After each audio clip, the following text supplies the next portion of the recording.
रामायण कथा पूर्व राजाओं के यज्ञ स्थल एवं लव कुश का जन्म।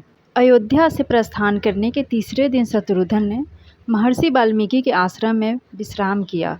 रात्रि में उन्होंने मुनि से पूछा, हे महर्षि, आपके आश्रम के निकट पूर्व में यह किसका यज्ञ स्थल दिखाई पड़ रहा है? महर्षि बोले, हे सौमित्र, यह यज्ञ स्थल तुम्हारे कुल के महान राजाओं ने बनवाया था। मैं उनके विषय में बताता हूँ। तुम्हारे कुल में सौदास नाम के बड़े धार्मिक राजा हुए हैं।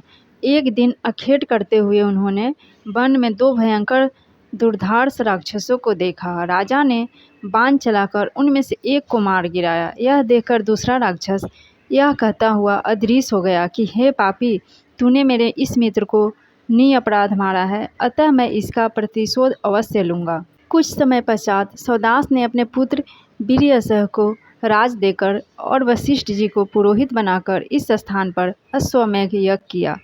उस समय वही राक्षस अपने प्रतिशोध लेने के लिए वहां आया था। वशिष्ठ जी का रूप बनाकर राजा से बोले कि आज मुझे मांस युक्त भोजन कराओ, इसमें सोच विचार की आवश्यकता नहीं है। राजा ने अपने रसोई को ऐसा ही आदेश दिया। इस आदेश को सुनकर वह आश्चर्य में पड़ गया। तभी वह राक्षस रसोइये के वेश में वहां उपस्थित हुआ और भोजन में मनुष्य का मांस मिलाकर राजा को दिया। राजा ने अपनी पत्नी सहित वह भोजन वशिष्ठ जी को परोसा।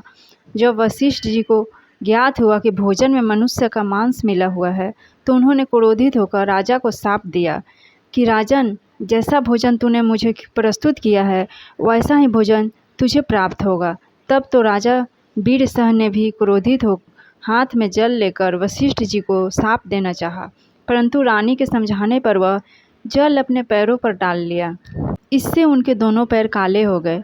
तभी से उनका नाम कालमासाद पड़ गया। तत्पश्चात राजा और रानी ने महर्षि वशिष्ठ जी के पैर पकड़कर क्षमा मांगी और पूरा वृत्तांत उन्हें कह सुनाया।